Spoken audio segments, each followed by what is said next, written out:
Welcome back, y'all. I hope you're having a great week.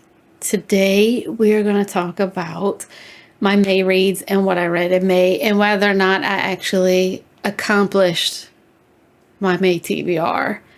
I have 2 audiobooks, 1 DNF, and a total of 11 books read this month.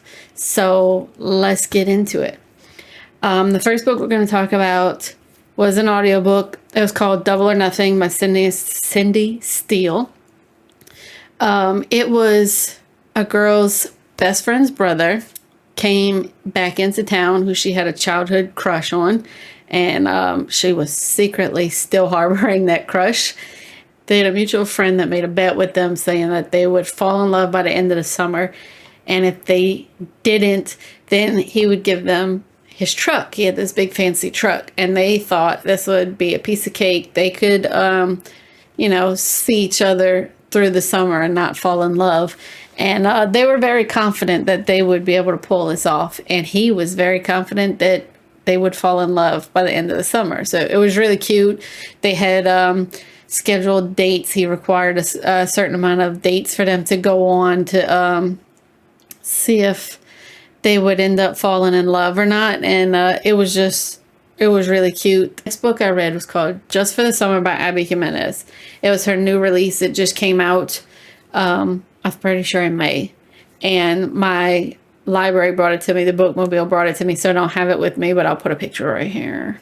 I thought it was going to be just this completely light and fluffy thing that I love to read.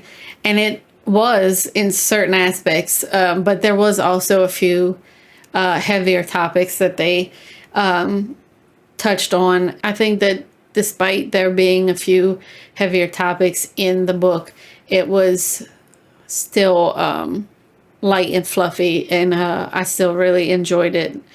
And still, Abby Jimenez is one of my go-to authors still. I've yet to read anything I didn't like by her, so thumbs up for that one. The next book I read was Game On.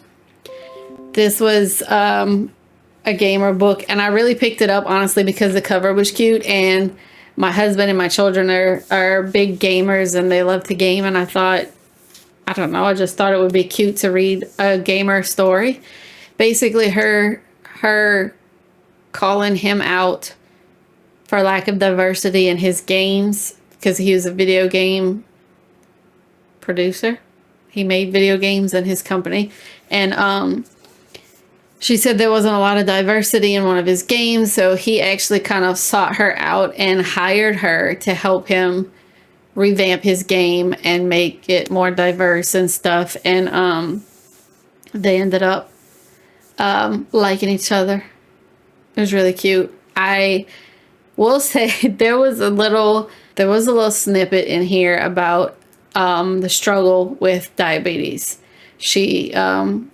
Our female main character has diabetes, and she had about where her blood sugar got low, and he had to help take care of her and get her, back to her normal blood sugar so she would feel normal again.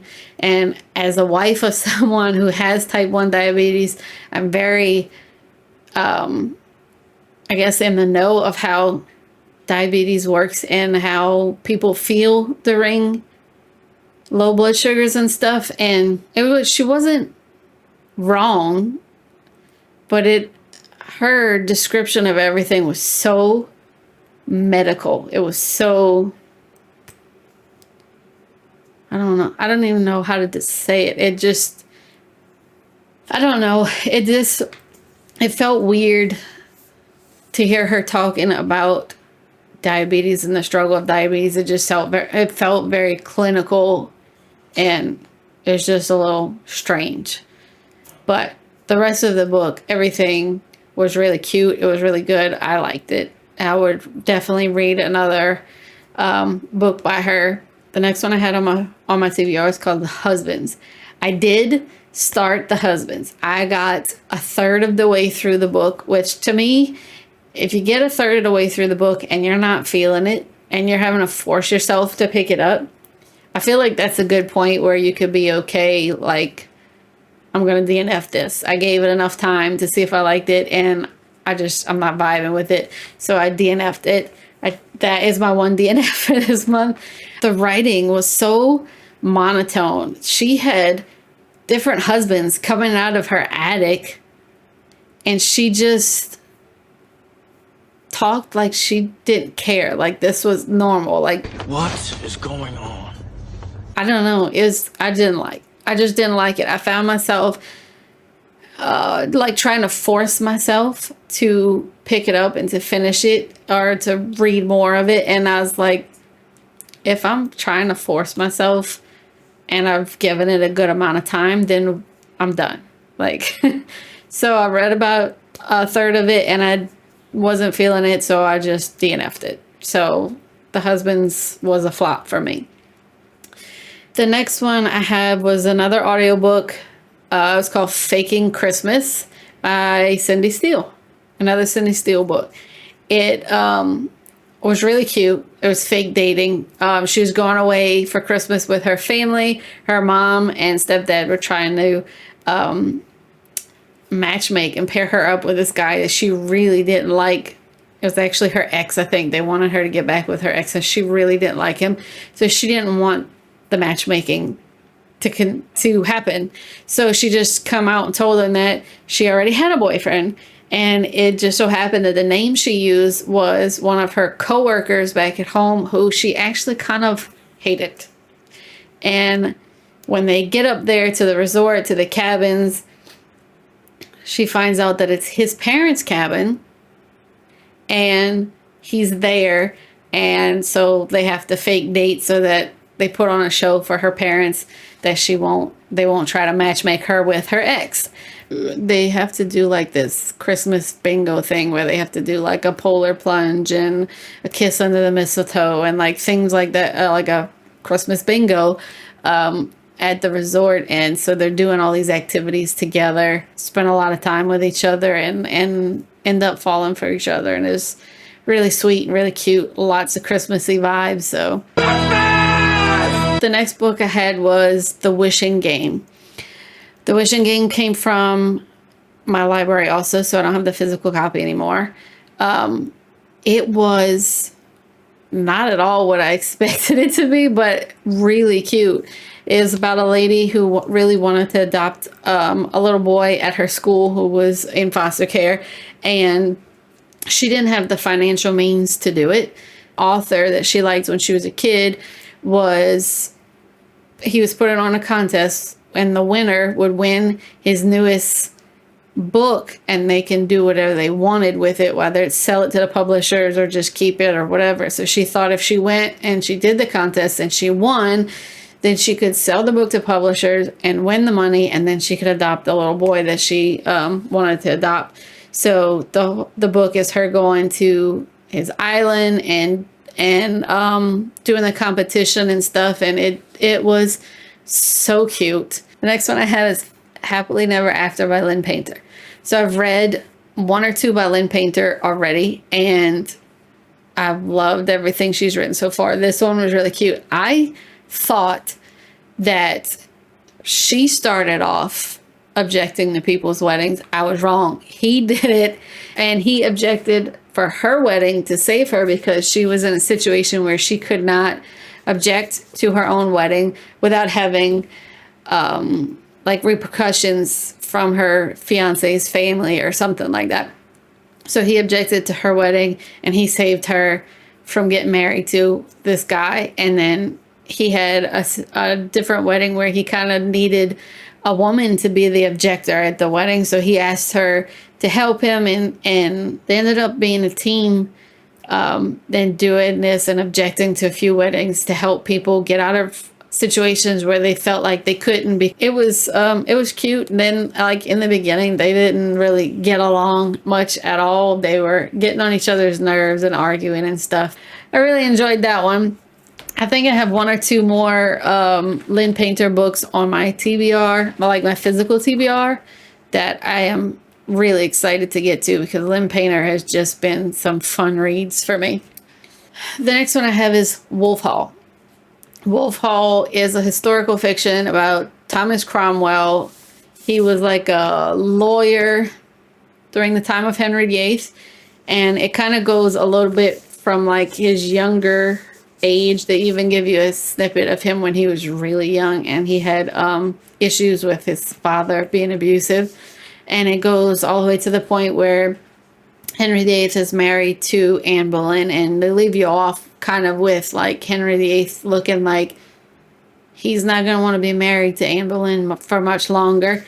And I mean, he's lawyer-ish, like he's kind of responsible for getting him out of that. So that's the drama going on at that point.